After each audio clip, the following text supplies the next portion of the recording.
Hello everyone, explore maths and physics में आप सभी का स्वागत है।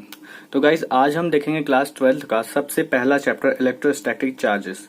बेसिकली ये 4 यूनिट में बटा है, तो सबसे पहली यूनिट है और उसमें भी ABCD 4 पार्ट में है। तो सबसे पहले जैसा मैं आपको दिखा दूं 4 पार्ट कौन कौन से हैं। ये आपका इलेक्ट्रोस्टैटिक एक यूनिट है जिसमें इलेक्ट्रोस्टैटिक चार्जेस आपको पढ़ना है, फिर इलेक्ट्रिक फील्ड है, फिर इलेक्ट्रोस्टैटिक पोटेंशियल फ्लक्स है, फिर इसके बाद कैपेसिटेंस है।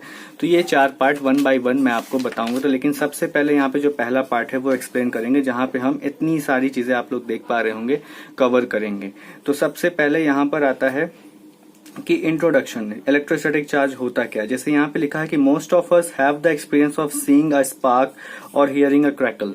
मतलब हमने बहुत सारे देखे होंगे कि स्पार्क और क्रैकल के साउंड हमने सुने होंगे। तो जब भी हम कोई कपड़ा पहनते, जैसे नायलॉन का शर्ट पहन लिया या कोई भी चीज नायलॉन के स्वेटर पहन लिए, तो क्या होता है कि पर्टिकुलरली मतलब हम जब भी ड्राई वेदर में, सूखे वेदर में क्या होता है कि जब हम कपड़ों को उतारते हैं तो हम जब उतारते वक्त एक अजीब सा हमें कुछ महसूस होता है, जैसे कुछ क्रैकिंग साउंड आता है। तो ये हो क्यों रहा है, ऐसा क्यों होता है? The reason for this experience is discharge of electric charge through our body. ये रीजन क्या है कि जो इलेक्ट्रिक डिस्चार्ज होता है हमारी बॉडी की वजह से ऐसा कुछ हो पाता है। तो which were accumulated due to rubbing of insulating surface. क्योंकि क्या होता है कि जब हम रब करते हैं ना सरफेस को, तब ऐसा कुछ हमें महसूस होता है। और कुछ भी है, जैसे कॉमन एग्जांपल, जैसे हम जब थंडर स्टॉर्म देखते हैं, बिजली कड़कती है, तो ये भी एक तरह का इलेक्ट्रोस्टैटिक चार्ज के कुछ एग्जांपल्स हैं। अब चलते हैं आगे की तरफ। सबसे पहला, जैसा कि यहाँ पे आप लोग देख पा रहे होंगे कि इलेक्ट्रोस्टैटिक क्या होता है, इसकी डेफिनेशन क्या है। मतलब इलेक्ट्रोस्टैटिक की अगर आपसे कोई डेफिनेशन पूछ ले तो आप सिंपल सा ये बताइए कि the branch of physics which deals with the study of charge at rest, the forces between the static charges, field and potential due to these charges is called electrostatics, या इसको ही हम स्टैटिक इलेक्ट्रिसिटी या फिर frictional electricity भी कहते हैं। तो मतलब अगर कोई आपसे पूछे इलेक्ट्रोस्टैटिक क्या, सबसे पहले ये कहिए the branch of physics which deals with the study of charges at rest, which deals with the study of charges at rest. मतलब हम जो भी बात यहाँ पे करेंगे, चार्जेस की बात करेंगे, और कहाँ पे, जब वो रेस्ट पे होंगे, तो फिर क्या होगा, the forces between the static charges, field and potentials due to these charges, simple सा definition, due to these charges is called electrostatic, या फिर इसी को हम स्टैटिक इलेक्ट्रिसिटी या फिर फ्रिक्शनल इलेक्ट्रिसिटी भी कह सकते हैं। अब इसके बाद बारी आती है कि इलेक्ट्रिक चार्ज होता क्या है। तो सबसे पहले इलेक्ट्रिक चार्ज क्या होता है। Charges is something possessed by material object that makes it possible for them to exert electrical force and to respond to electrical forces. तो यहाँ पे एक चीज हम लोगों ने जैसा कि पढ़ा होगा ग्रेविटेशनल फोर्स के बारे में, तो सबसे पहले बता देते हैं। तो ग्रेविटेशनल फोर्स जो कि हम लोगों ने पढ़ा होगा Gm1 into M2 upon R²। M1 क्या है, मास है M पहले वाले बॉडी का, फिर M2 क्या है, दूसरी वाली बॉडी का मास है, और F क्या है, मतलब ये आपका न्यूटन्स लॉ ऑफ ग्रेविटेशन का फॉर्मूला है जो कि हम यहाँ पे यूज कर रहे हैं। तो अगर हम यहाँ पे कहें कि ये भी जो भी चीज है आपका यहाँ पे, ये आपका फॉर्मूला है। अगर मैं बात करें, जैसे हम लोग को ये पता हो कि जैसे मास ऑफ इलेक्ट्रॉन क्या होता है 9.10940 इंटू 10 की पावर माइनस ऑफ 31 kg होता है। मास ऑफ प्रोटॉन क्या होता है 1.67262 इंटू 10 की पावर माइनस 27 kg होता है। फिर उसके बाद आता है न्यूट्रॉन का मास जो कि होता है 1.7493 इंटू 10 की पावर माइनस 27। अब आपसे अगर ये कहा जाए कि an electron attracts another electron at a distance of 1 centimetre with a gravitational force, तो मतलब कितने ग्रेविटेशनल फोर्स के साथ एक इलेक्ट्रॉन दूसरे इलेक्ट्रॉन को अट्रैक्ट करता है जब वो 1 सेंटीमीटर की दूरी पर होता है, दैट इज 5.5 इंटू 10 की पावर माइनस 61 न्यूटन। अब बात कर लेते हैं कितने तरीकों के चार्जेस होते हैं। तो यहाँ पे मैं लिख दे रहा हूं 2 तरीकों के चार्ज होते हैं, 2 काइंड्स ऑफ चार्जेस।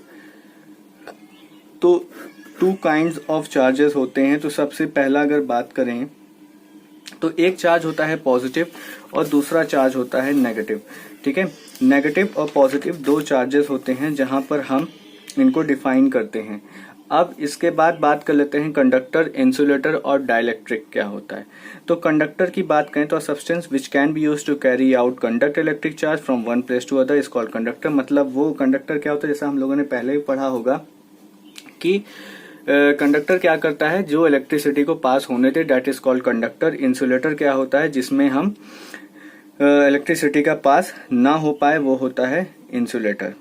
अब डाइलेक्ट्रिक क्या होता है, तो डाइलेक्ट्रिक भी एक तरह का क्या होता है, इंसुलेटर एक तरह से डाइलेक्ट्रिक का काम कर सकता है। जैसे dielectric can not conduct electricity, तो however when an external electric field is applied, induced charge appear on the surface of the dielectric. तो hence we may define dielectric as an insulating material which transmit electric effect without conducting. मतलब क्या होता है कि जो dielectric होता है वो इलेक्ट्रिसिटी को कंडक्ट नहीं करता है, जिसकी वजह से यहाँ पे क्या होता है कि जो इंड्यूस चार्ज होता है वो सरफेस पे, डाइलेक्ट्रिक के सरफेस पर ही अपीयर हो सकता है, जिस वजह से ये एक तरह से इंसुलेटिंग की तरह बिहेव कर सकता है।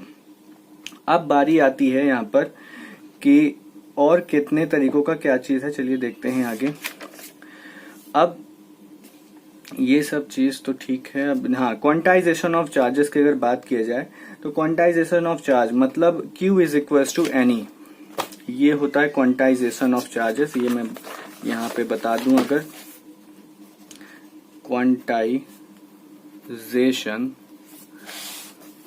क्वांटाइजेशन ऑफ चार्ज, तो Q is equal to n e, ये होता है इसका formula. Q is equal to n e मतलब इसका डेफिनेशन अगर आप लोगों से कभी पूछे तो आप लोग सीधे सीधे ये कहिए कि the quantization of electric charge is the property by virtue of which all free charges are integral multiple of basic unit of charge of an electron proton represented by E। तो मतलब यहाँ पे जो भी चीजें हैं वो नंबर ऑफ, यहाँ पे देखिए क्या लिखा है, integral multiple of basic unit of charges electron, proton या न्यूट्रॉन, जो कि हम ई से यहाँ पे रिप्रेजेंट करते हैं। तो अब एक चीज याद रखिए कि इलेक्ट्रॉन का जो चार्ज होता है वो नेगेटिव होता है, प्रोटॉन का जो चार्ज होता है वो पॉजिटिव होता है। अब बात अगर आती है तो अब चलिए बात करते हैं यहाँ पर conservation of charge. Conservation of charge होता क्या है, कंजर्वेशन चार्ज एक तरह की प्रॉपर्टी होती है, मतलब is the property by virtue of which total charge of an isolated system always remain constant और कंजर्व। मतलब जितने भी प्रॉपर्टी, मतलब जितने भी टोटल चार्ज होते हैं वो आइसोलेटेड होते हैं और वो हमेशा कंजर्व रहते हैं। ठीक है, तो कंजर्वेशन ऑफ चार्जेस का मतलब, कंजर्वेशन से ही नाम से पता चल रहा होगा कि यहाँ पे जो भी चार्जेस हैं वो क्या रहेंगे, कंजर्व हो जाएंगे, आइसोलेट हो जाएंगे, मतलब ना बाहर जा सकते हैं ना कहीं मूव कर सकते हैं, वो आइसोलेट हैं। अब चार्ज और मास के बीच का क्या कंपैरिजन है ये जान लेते हैं सबसे पहली चीज। तो यहाँ पे देखिए चार्ज और मास के बीच का कंपैरिजन है सबसे पहला कि electric charge on a body में बी पॉजिटिव और नेगेटिव और या तो जीरो। ठीक है, और जो मास होता है बॉडी का वो पॉजिटिव क्वांटिटी होता है, कभी किसी का मास नेगेटिव में आप लोगों ने नहीं सुना होगा। तो दूसरा पॉइंट देखिए, charges carried by a body does not depend upon the velocity of the body.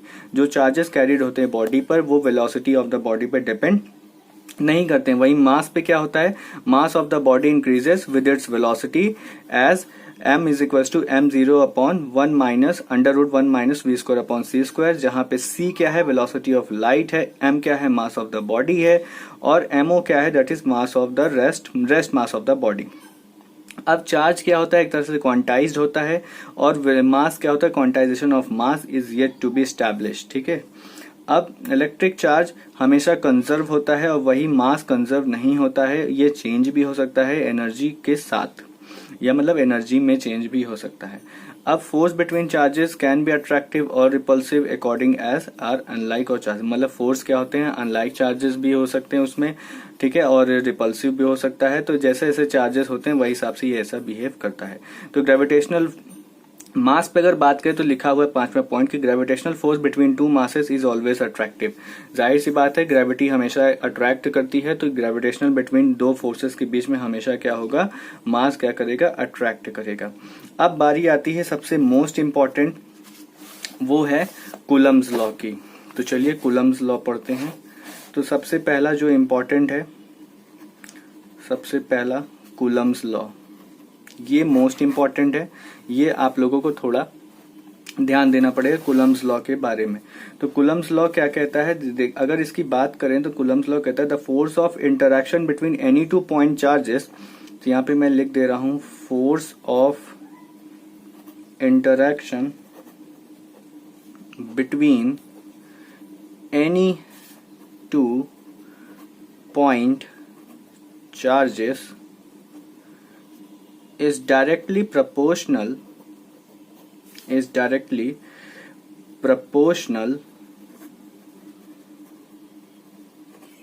to the product of the charges and inversely proportional to the square of distance between them. Inversely proportional to the square of distance between them। तो Coulomb's law की बात करें तो जैसे मान लीजिए आपके पास Q1 और Q2 दो चार्जेस हैं, तो F जो होता है वो इनके डायरेक्टली प्रोपोर्शनल होता है, इनके प्रोडक्ट के डायरेक्टली प्रोपोर्शनल होता है, लेकिन इनवर्सली प्रोपोर्शनल होता है इन दोनों के square of distance between them के, इन दोनों के बीच में जितना भी डिस्टेंस होगा उसका स्क्वायर का इनवर्सली प्रोपोर्शनल होता है, that is called Coulomb's law. तो अगर ध्यान हो कि यहाँ पे देखिए न्यूटन्स लॉ ऑफ ग्रेविटेशन का भी फॉर्मूला कुछ ऐसा ही था, दैट इज Gm1m2/r², यहाँ पे दो मास था और ये रेडियस का स्क्वायर था। सिमिलरली यहाँ पे जो कूलम्स लॉ की बात किया जाए तो Q1 Q2/r², यहाँ पे जब ये डायरेक्टली प्रोपोर्शनल का जब हम साइन हटाते हैं तो डायरेक्टली प्रोपोर्शनल का साइन हटाते ही एक कांस्टेंट अराइज करता है, दैट इज कॉल्ड के। तब यहाँ पे आपका फॉर्मूला हो जाएगा Q1 Q2/r²। तो ये आपका हो गया कूलम्स लॉ का डेरिवेशन। अब कूलम्स लॉ के डेरिवेशन में ये के है क्या, के आपका इलेक्ट्रोस्टैटिक फोर्स कांस्टेंट है, यहाँ पे लिख लीजिए इलेक्ट्रोस्टैटिक फोर्स कांस्टेंट है ये। तो जैसे इलेक्ट्रोस्टैटिक फोर्स कांस्टेंट हो गए, यहाँ पे एक चीज ये याद रखिएगा कि जो के होता है वो होता है 1/4πε0, ये इसकी वैल्यू होती है के की। अब अगर आपको ये के की वैल्यू यहाँ पे रख देंगे तो आपका कूलम्स लॉ क्या बन जाएगा, F = 4πε0 Q1 Q2/r²। तो ये आपका बन गया कूलम्स लॉ। अब एक चीज और यहाँ पे आती है कि ये एप्सिलॉन नॉट क्या है या एप्सिलॉन जीरो क्या है। तो एप्सिलॉन जीरो है permittivity of a free space, इसको हम कहते हैं परमिटिविटी ऑफ फ्री स्पेस। तो ये एप्सिलॉन जीरो होता है permittivity of a free space. अब परमिटिविटी ऑफ इस फ्री स्पेस की यूनिट और डायमेंशन बता देते हैं। Unit and dimension of epsilon zero. Epsilon zero की परमिटिविटी ऑफ फ्री स्पेस अगर बताई जाए तो सबसे पहले कि यहां से अगर बात किया जाए ये वाली इक्वेशन से, इस इक्वेशन से हम एप्सिलॉन नॉट की वैल्यू निकाल सकते हैं, सब्जेक्ट बना सकते हैं एप्सिलॉन नॉट को। तो एप्सिलॉन नॉट को जब सब्जेक्ट बनाएंगे तो ये क्या हो जाएगा 1/4π Q1 Q2/r², ये हो जाएगा। तो जैसे ही हमने ये किया तो SI यूनिट ऑफ चार्ज क्या होता है, कूलम होता है। ये जान लीजिए कि SI यूनिट ऑफ चार्ज क्या होता है, कूलम होता है। तो यूनिट ऑफ एप्सिलॉन जीरो अगर हम निकालेंगे तो वो क्या हो जाएगा 1/n। ये देखिए 1/m, क्योंकि फोर्स की यूनिट न्यूटन होती है, ये तो कांस्टेंट है 1/4π, तो ये फोर्स की यूनिट 1/n हो गया। ये Q1 Q2 चार्ज की यूनिट क्या होती है, कूलम होती है। तो C/C/r मतलब डिस्टेंस है, तो मतलब मीटर स्क्वायर उसकी यूनिट। तो अब देखिए, तो यहां से हमें क्या मिल रहा है C² n-1 और m⁻², ये हो गया आपका एप्सिलॉन नॉट की यूनिट। ठीक है, तो ये आपने निकाल लिया C² n⁻1 और m⁻², ये हो गया इसका यूनिट। और अगर डायमेंशन की बात करेगा एप्सिलॉन नॉट की, तो डायमेंशन होता है एप्सिलॉन नॉट का m⁻1 L-3 T4 और a², ये आपका होता है unit dimension of epsilon zero. अब जब ये होता है तो इसकी वैल्यू क्या होती है ये भी निकाल लेते हैं एप्सिलॉन जीरो की। तो यहाँ पे जैसा कि k = यहाँ पे मैंने बताया k = 1/4πε0 था, तो एप्सिलॉन नॉट अगर निकालेंगे तो 1/4πk भी हो सकता है। तो एप्सिलॉन नॉट = 1/4 पाई की क्या वैल्यू है 3.14 और आपका जो k है k का वैल्यू 9 इंटू 10 की पावर 9। तो यहाँ से आप जब इसको कैलकुलेट करेंगे तो इसकी वैल्यू कुछ 8.85 इंटू 10 की पावर -12 और जो यूनिट आई थी इसकी इसके आगे लिख देंगे जो आई थी c स्क्वायर n की पावर -1 और m की पावर -2। तो ये तो हो गया आपका कूलम्स लॉ। अब Coulomb's law in vector form की बात कर लेते हैं जो कि इम्पोर्टेंट टॉपिक है और बोर्ड्स में कई बार पूछा जाता है। तो यहाँ पे Coulomb's law in vector form,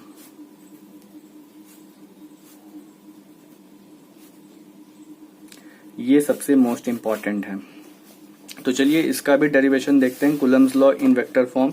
जैसा कि हम लोगों ने देखा होगा कि Coulomb's law in vector form में जैसे कूलम्स लॉ में जैसा अभी हमने देखा कि F जो है वो डायरेक्टली प्रोपोर्शनल है Q1 Q2 upon R square के। तो ये डायरेक्टली प्रोपोर्शनल का साइन हटाए थे तो यहाँ पे K Q1 Q2 upon R square हो जा रहा था। तो अब एक काम करते हैं, सबसे पहले ये एक फिगर बनाते हैं। ये Z हो जाएगा, ये X हो जाएगा, ये Y हो जाएगा। यहाँ से एक ये लाइन ड्रॉ किया, एक लाइन ऐसे ड्रॉ किया। अब इन दोनों को ऐसे कट करते हुए एक लाइन बना रहे हैं, मतलब टच करते हुए। तो ये हो गया आपका f ऑफ 1 2। यहाँ मैंने लिख दिया f ऑफ 2 1।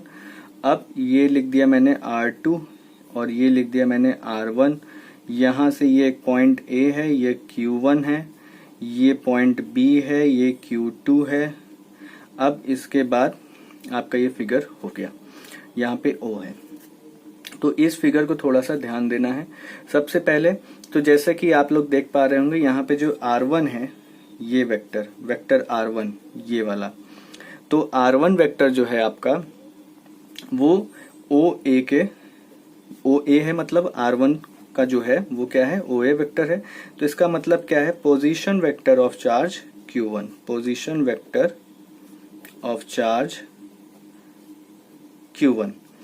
R2 क्या है, R2 है आपका OB वेक्टर। तो R2 देखिए ये O से B यहाँ पे R2 वेक्टर बना भी है, तो R2 क्या है OB वेक्टर है, दैट इज यहाँ पे लिखेंगे हम position vector of charge Q2। ये हो गया। अब इसके बाद बात अगर करें, जो कि अब बात आती है आगे की तरफ, कि देखो सबसे पहली बात यहाँ पे ये लिखिए therefore the vector leading from Q1 to Q2। तो वेक्टर जो है यहाँ से Q1 से Q2 तक लीड कर रहा है। ठीक है, ये रहा आपका Q1 और ये रहा आपका Q2। तो Q1 से Q2 तक वेक्टर आपका लीड कर रहा है। तो यहाँ से आपका इक्वेशन क्या बनेगा, that is AB vector. Q1 से Q2 लीड कर रहा मतलब ये वाला है AB। तो ये AB vector is equals to, यहाँ पे देखिए AB वेक्टर का क्या है, दैट इज R12। तो R ऑफ 12 बराबर इसको हम क्या लिख सकते हैं, मतलब R2 माइनस ऑफ R1। ये आप मान लीजिए पहला इक्वेशन है। अब यही तरह सेम वे में क्या कहिए, यहाँ पे आगे देखिए, यहाँ पे ये कहिए कि in the same way vector leading from Q2 to Q1। ठीक है, अभी मैंने वहां पे Q1 से Q2 लीड कराया था, अब इसको Q2 से Q1 पे हम लीड करा रहे हैं। तो यहाँ पे क्या हो जाएगा, जस्ट इसका उल्टा काम, मतलब पहले AB था तो अब BA की बात करेंगे। ठीक है, पहले AB था तो अब BA की बात करेंगे। जैसे ही BA की बात करें तो यहाँ पे हम ये लिखेंगे कि BA vector BA is equal to क्या हो जाएगा R21। तो ये क्या हो जाएगा, इसका मतलब R1 माइनस R2 वेक्टर। ये आपका सेकंड इक्वेशन बन गया। जैसे ही सेकंड इक्वेशन बना, अब आप यहाँ पे क्या कहेंगे, सबसे पहला चीज यहाँ पे ये कहिए कि the magnitude of R12 is R1 vector R12 is R12 and the magnitude of R21 vector R21 is R21। ये कहना है। अब इसके बाद ये कहिए कि as the direction of vector, जैसा कि direction of vector, as the direction of vector is specified by a unit vector along the vector. जैसा कि हम ये कह रहे हैं कि जो डायरेक्शन ऑफ यूनिट वेक्टर है वो किसका specified by a unit vector along the vector, तो हम इसको वी डिफाइन, जैसा कि हम लोगों ने ये पढ़ा होगा कि कैप ऑफ r12 जो होता है वो vector of r12 upon r12 ये होता है, और cap of r21 is equals to vector of r21 upon r21। तो अब एक चीज का यहाँ पे ये ध्यान देना है, सबसे पहला बात कि जो भी चीज है तो यहाँ पे अब ये कहिए सीधे सीधे कि इफ वेक्टर F12 जो है वो क्या है, इसका हम कैसे पढ़ते हैं, इसको हम पढ़ते हैं force on Q1 due to Q2। ये हो जाएगा force on Q1 due to Q2। मतलब 1-2 का क्या मतलब होता है कि 1 पर चार्ज लगा किसकी वजह से, Q2 की वजह से। और फोर्स ऑफ F21 हम क्या कहते हैं, force on Q2 due to Q1। ये हम पढ़ते हैं। अब जैसे ही हमने ये पढ़ा तो अब इसके बाद हम क्या कहेंगे कि जो कुलम्स फोर्स है वो दो चार्जेस के बीच में लगता है, दैट इज Q1 और Q2 के बीच में लगता है। तो Q1 Q2 किनके बीच में लोकेटेड है, वेक्टर ऑफ R1 और वेक्टर ऑफ R2 के बीच में लोकेटेड है। तो जैसे ही हम ये कहेंगे तो वेक्टर ऑफ F21 ये हो जाएगा आपका 1/4 pi epsilon 0 of Q1 Q2 upon AB का स्क्वायर, यही तो डिस्टेंस है ना F21 का, AB का स्क्वायर हो जाएगा। मतलब ये किसके अलोंग है, अलोंग AB। ये देखिए F21 क्या है, ये रहा F21 अलोंग AB के अलोंग है। तो यहाँ पे आपका फॉर्मूला क्या बन जाएगा, vector of F21 is equal to 1/4 pi epsilon not Q1 Q2 upon AB का स्क्वायर अलोंग AB। अब ये तो हो गया आपका F21। अब इसका यूज करना है, जरा आगे की तरफ देखिएगा। अब जैसे ही हम यहाँ पे दिखाएंगे आपको कि अब क्या आएगा, यहाँ पे सीधे सीधे हम यहाँ पे ये कहेंगे जो F21 वेक्टर है वो 1/4 pi epsilon 0 Q1 Q2 upon, यहाँ पर हम मतलब रेडियस का स्क्वायर लिखते हैं, तो मतलब यहाँ पे हम क्या लिखेंगे, या डिस्टेंस का स्क्वायर मतलब, तो यहाँ पे R12 का स्क्वायर और into of cap of R12 ये लिख सकते हैं।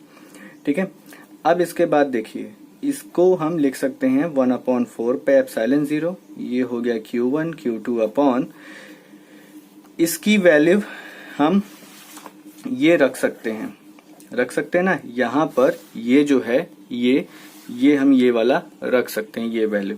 तो हम यहाँ पे अगर जब इसकी वैल्यू रखेंगे मतलब R12 का स्क्वायर, यहाँ पे क्या लिख सकते हैं हम, vector of R12 upon R12। तो ये क्या हो जाएगा 1/4 pi epsilon not Q1 Q2 upon R12 का क्यूब हो जाएगा, और ये कैप वेक्टर ऑफ R12 बन जाएगा। जैसे ही ये बनता है अब आपको क्या करना है, ये 1/Q2 ये वेक्टर ऑफ R12 है, तो वेक्टर ऑफ R12 को हम क्या लिख सकते हैं, ये देखिए वेक्टर ऑफ R12 पीछे हमने क्या लिखा है R2 माइनस R1। ठीक है, तो इसको यहीं पर R2 माइनस R1 हम लिख सकते हैं, R2 vector minus R1 vector upon, अब देखिए ये R12 का क्यूब है, तो इसका मतलब क्या है, ये R12 को हम क्या लिख सकते हैं, यहाँ पे R2 माइनस R1, तो ये R2 माइनस R1 का होल क्यूब हो गया। ठीक है, अब जैसे ही ये बना आपका R2 माइनस R1 का होल क्यूब, तो अब आपको क्या कहना है कि सीधे सीधे यहाँ पर हमने जो भी चीज कही है ये आपका एक तरह से आ गया, ये आपका डेरिवेशन है Coulomb's law in vector form का।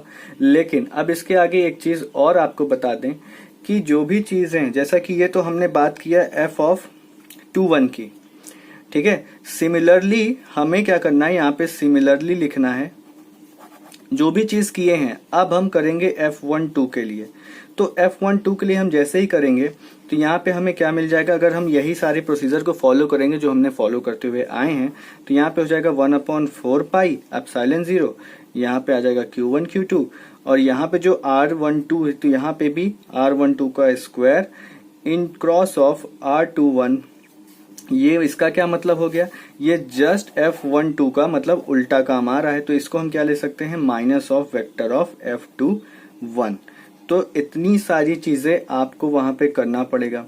तो इसका क्या मतलब हो गया कि ये न्यूटन का थर्ड लॉ ऑफ मोशन भी डिराइव कर रहा है कि मतलब जो भी F21 है उसी का उल्टा आ रहा है माइनस ऑफ F21। मतलब ये F12 जो है वो माइनस ऑफ F21 आ रहा है। तो यहाँ पे आप ये लिख सकते हैं कि F12 जो है माइनस ऑफ F21 के बराबर है। दैट इज कॉल्ड न्यूटन का थर्ड लॉ ऑफ मोशन, जो कि क्या कहता है, every action has an equal and opposite reaction. मतलब आपने F12 फोर्स दिया तो उल्टा ही माइनस के साथ F21 फोर्स आपको वापस में मिल रहा है। तो इसका क्या मतलब हो गया, force on Q1 due to Q2 is equal and opposite to the force on Q2 due to Q1। ये आपका हो गया न्यूटन का थर्ड लॉ का डेरिवेशन साथ में। अब ये यहीं से आप लोगों का ये प्रूफ हो गया Coulomb's law in vector form. तो Coulomb's law in vector form ये ऐसे आता है, आपको ये डेरिवेशन पूछा जा सकता है एग्जाम में, क्योंकि ये मोस्ट इंपॉर्टेंट होता है और साथ में पूरा का पूरा डेरिवेशन आपको ऐसे पूरा बताना पड़ेगा कि कैसे क्या चीजें होती हैं। तो ये तो हो गया आपका कुलम्स लॉ। अब बात कर लेते हैं यहाँ पर जो कि अगला है, that is called unit of charge. तो यूनिट ऑफ चार्ज की बात करें तो जैसा कि हम लोग जानते हैं कि चार्ज की यूनिट क्या होती है, कुलम होती है। तो कुलम तो होती है, चलिए ये तो हमें पता है।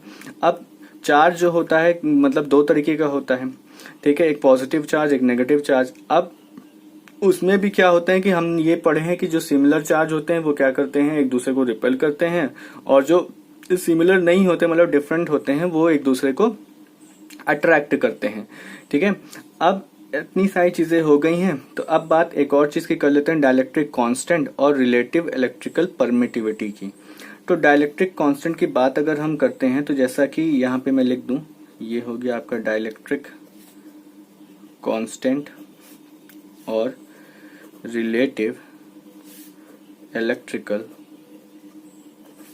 परमिटिविटी। तो सबसे पहली चीज Fm is equal to 1/4 pi epsilon into Q1 into Q2 upon are square. Epsilon क्या है, एप्सिलॉन ही तो absolute electrical permittivity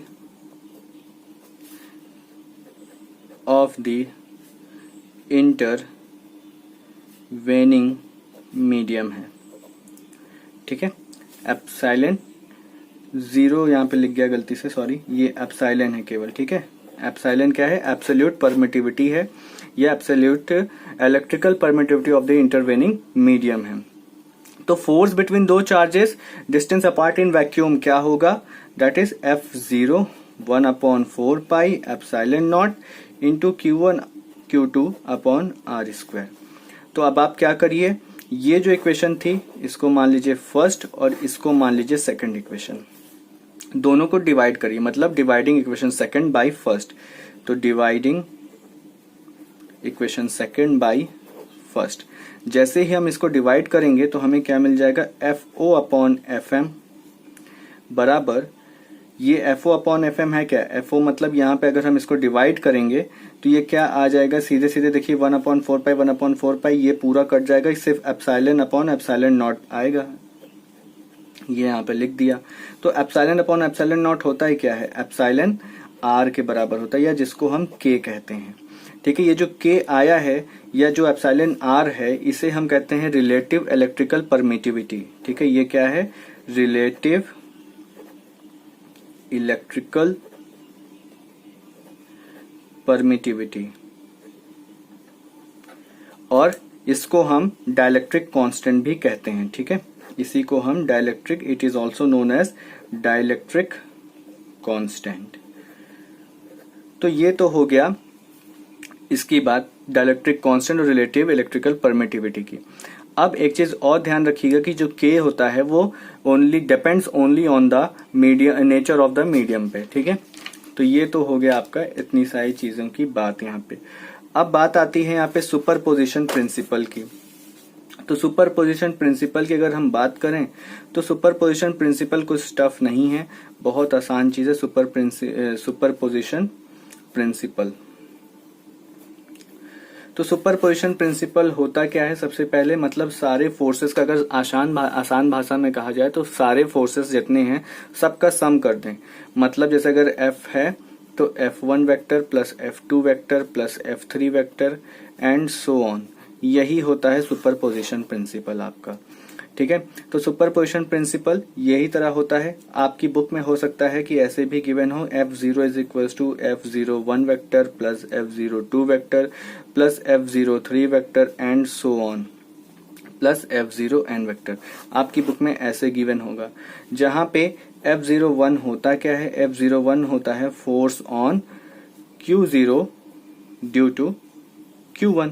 similarly F02 क्या होता है, force on Q0 due to Q2। Similarly F03 के लिख लीजिए Q0 due to Q3। ON के लिए लिखना है तो Q0 ऑन Qn हो जाएगा। तो ये होता है आपका सुपरपोजिशन प्रिंसिपल। जहां पे आप देखिए, इसको अगर डिराइव भी करना है तो सबसे पहली बात आपको ये लिखना पड़ेगा कि F01 वेक्टर जो होता है उसको हम जब कूलम्स लॉ में अप्लाई करेंगे तो 1/4 पाई एप्सिलॉन नॉट, यहाँ पे सीधे सीधे Q0 Q1 अपॉन R10 का ये हो जाएगा, ये कूलम्स लॉ के हिसाब से। दैट इज F02 निकालें अगर तो यहाँ से 1/4 pi epsilon not Q0 Q2 upon R20 का स्क्वायर कैप ऑफ R20। यही तरह निकालते हुए चले आए तो अगर यहाँ तक आ गए तो FON आएगा, that is 4 pi epsilon not Q0 QN upon R of N0 cap of N0। इतनी सारी चीजें आपको यहाँ पे निकालनी पड़ेगी। फिर इन्हीं तीनों का क्या करना है, मतलब इन्हीं तीन क्या मतलब जो और भी सारे होंगे, मैंने F01 F02 dot dot dot F0n निकाला है। आपको फिर क्या करना है, इन सब की वैल्यूज को यहाँ पे 1 बाय 1 पुट करना है, मतलब एक साथ पुट कर देनी है और फिर जो कॉमन निकले वो कॉमन निकालना है। तो जैसा कि अब यहाँ पे मैं दिखा दूं, तो जब कॉमन आप लोग निकालेंगे यहाँ पे F01 की वैल्यू यहाँ पुट करिए, F02 की वैल्यू यहाँ, F0n की वैल्यू यहाँ पे जब आप पुट करेंगे तो जो भी चीज करेंगे आपको यहाँ पे कॉमन निकल के आ जाएगा सीधे सीधे 1/4 पे एप्सिलॉन नॉट। तो सब में कॉमन है तो कॉमन निकाल लीजिए और फिर यहाँ पे देखेंगे, यहाँ पे Q0 Q1 ऑफ R10 का स्क्वायर कैप ऑफ R10, फिर यहाँ पे Q0 Q2 R20 का square cap of R20 and so on, फिर Q0 QN अपॉन RN0 का स्क्वायर और कैप ऑफ RN0 ये होगा।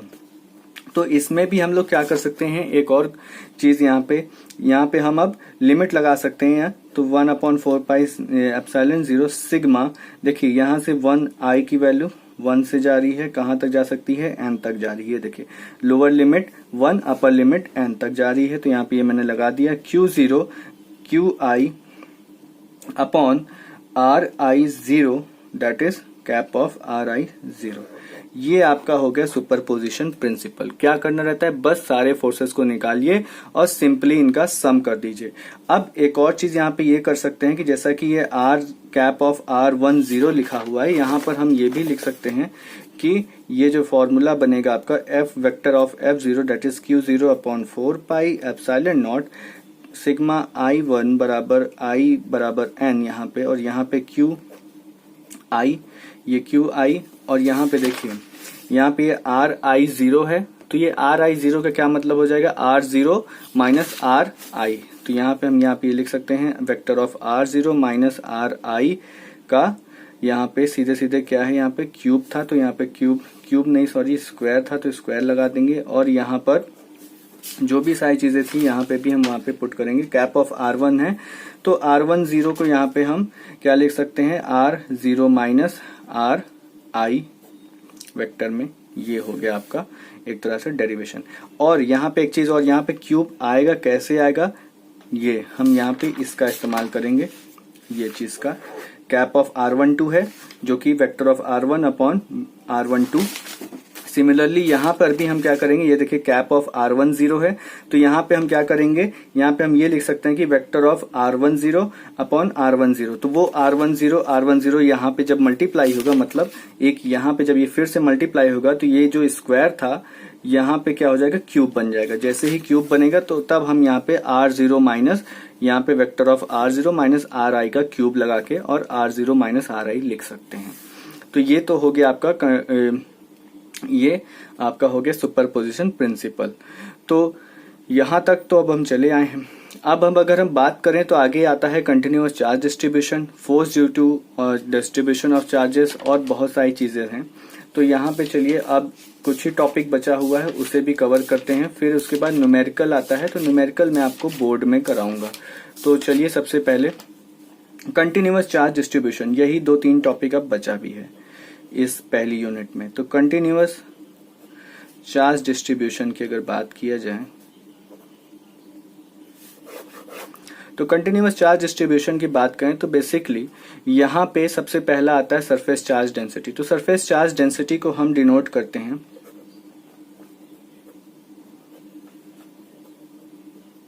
सरफेस चार्ज डेंसिटी को हम सिग्मा से डिनोट करते हैं, दैट इज किसी भी सिग्मा, मतलब सिग्मा इज इक्वल टू क्या होता है, delta Q upon delta S, ये होता है सिग्मा इसकी वैल्यू। अब लीनियर चार्ज डेंसिटी एक और होता है, दैट इज चार्ज डेंसिटी कई तरीकों की होती है। तो यहाँ पे पहला है सरफेस चार्ज डेंसिटी, फिर आता है लीनियर चार्ज डेंसिटी। तो लीनियर चार्ज डेंसिटी को हम लैम्डा से डिनोट करते हैं और लैम्डा जो होता है वो होता है delta Q by delta T, ये होता है आपका लीनियर चार्ज। अब इसके बाद आता है वॉल्यूम चार्ज। तो वॉल्यूम चार्ज डेंसिटी के लिए देखिए क्या होता है। तो वॉल्यूम चार्ज डेंसिटी की अगर मैं बात करूं तो वॉल्यूम चार्ज डेंसिटी को हम रो से डिनोट करते हैं और ये होता है delta Q by delta we, ठीक है। तो यूनिट क्या होती है, यहाँ पे एक चीज ये जान लेते हैं। यूनिट यहाँ पे अगर बात करें तो लैम्डा जो है, लैम्डा इसकी यूनिट होती है, that is C by M. और अगर बात करें यहाँ पर हम तो इतनी सारी चीजें यहाँ पर हो गई है। और क्या है, हाँ, रो का होता है that is C by M square, C by M square इसकी यूनिट होती है। अब इसके बाद और बात अगर करें सिग्मा की, दैट इज कॉल्ड, तो इसको हम कहेंगे क्या, सबसे पहले तो यहाँ पे एक चीज ये जान लेते हैं कि ये है क्या, जैसे at the microscopic level charge distribution is discontinuous. ये जान लीजिए किसी भी माइक्रोस्कोपिक लेवल पे जो चार्ज डिस्ट्रीब्यूशन होता है वो डिसकंटिन्यूअस होता है। तो यहाँ पे मैंने ये आपको बता दिया कि कैसे कैसे सरफेस चार्ज डेंसिटी और वॉल्यूम चार्ज डेंसिटी और लीनियर चार्ज डेंसिटी के बारे में मैंने यहाँ पे आपको बता दिया है।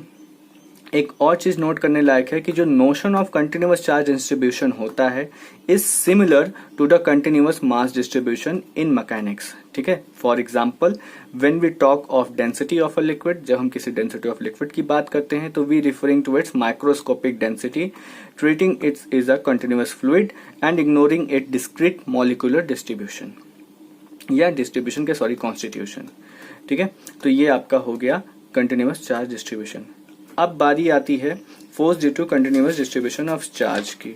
तो अगर हम बात करें, जैसा कि हमने यहाँ पे इतनी सारी बात की है, तो force due to continuous charge distribution की अगर हम बात करें तो फोर्स क्या लगता है, सबसे पहली चीज तो फोर्स जो भी लगता है कंटिन्यूअस चार्ज डिस्ट्रीब्यूशन की वजह से वो होता है Q0 upon 4 pi epsilon 0 summation of, यहाँ पे ऑल डेल्टा वी यहाँ पे लिखेंगे, और rho delta V upon R dash square R dash.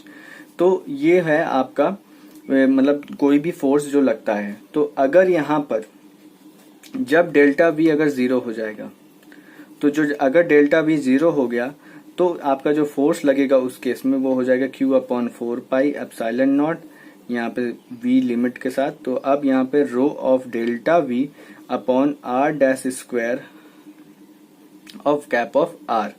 तो ये हो गया आपका एक, और जब डेल्टा v आपका 0 होगा तो आप यहाँ पे ऐसे लिख सकते हैं। तो ऐसे ही हम आगे जब बढ़ेंगे तो continuous line distribution of charge जो होगा, कंटिन्यूअस लिनियर जो लाइन या लिनियर जो भी डिस्ट्रीब्यूशन ऑफ चार्ज है वो होता है F is equal to Q0 upon 4 pi epsilon naught. तो ये तो हो गया वॉल्यूम के लिए। अगर लिनियर के लिए बात करेंगे तो L that is lambda delta L upon R dash square of R dash, ये हो गया आपका लिनियर के लिए। अगर बात करेगा सरफेस के लिए फोर्स, तो सरफेस के लिए आप Q upon 4 pi epsilon naught, surface के लिए S यहाँ पे आ जाएगा, और sigma of ds upon are square upon ये कैप ऑफ, यहाँ पे कैप लगा लीजिए आर डैश। तो ये तो हो गया आपका वॉल्यूम के लिए फोर्स जो भी लगता है। मतलब हम यहाँ पे बेसिकली सब क्या यूज कर रहे हैं, कूलम्ब लॉ के हिसाब से हम यहाँ पे यूज कर रहे हैं। यहाँ पर जो भी सारी चीजें, यहाँ पे एक चीज यहाँ पे स्क्वायर लगा लीजिएगा, यहाँ पे स्क्वायर नीचे लग रहा था, ठीक है। यहाँ पे भी ये जो आर डैश है नीचे है और स्क्वायर ऊपर है, ठीक है। यहाँ पे भी आर डैश नीचे स्क्वायर ऊपर है। तो यहाँ पे एक चीज का ये ध्यान दीजिएगा, ये आपका है वॉल्यूम चार्ज के लिए, ये है लीनियर चार्ज के लिए फोर्स, और ये है सरफेस चार्ज के लिए फोर्स। आपको इसमें ज्यादा तामझाम नहीं देखना है, बस सीधे सीधे आपको ये चीज अपने दिमाग में बैठा लेना है कि अगर ऐसा है, फोर्स है, मतलब वॉल्यूम के लिए बात करेगा तो ये यूज करना है, लीनियर के लिए बात करेगा तो ये, और सरफेस के लिए बात करेगा तो ये। क्योंकि अब हम इस पे अब न्यूमेरिकल करेंगे, क्योंकि इसका आपका डेरिवेशन नहीं आता है। इस चैप्टर में जो सबसे मोस्ट इंपॉर्टेंट था डेरिवेशन, वो था Coulomb's law in vector form और कूलम्स लॉ का मतलब जो डेफिनेशन है, और फिर Coulomb's law in vector form, बस यही सबसे ज्यादा इंपॉर्टेंट था। तो अब यहां तक तो अब हम लोग यहाँ पे आ गए हैं, जो कि इस पहली यूनिट में इतने सारे टॉपिक थे जो मैंने आपको यहाँ पे कवर कर दिए। अब हम बात करेंगे न्यूमेरिकल की। तो न्यूमेरिकल मैं आप बोर्ड पे कराऊंगा, तो देखते हैं बोर्ड में क्या क्या चीजें, मतलब मैं कराता हूँ न्यूमेरिकल और देखूंगा कि क्या क्या और भी क्वेश्चंस आते हैं। तो अगर आपको ये वीडियो पसंद आई हो, आपको समझ में आई, तो हमारे चैनल को सब्सक्राइब करना मत भूलिएगा और लाइक शेयर कॉमेंट जरूर करिएगा। Thank you.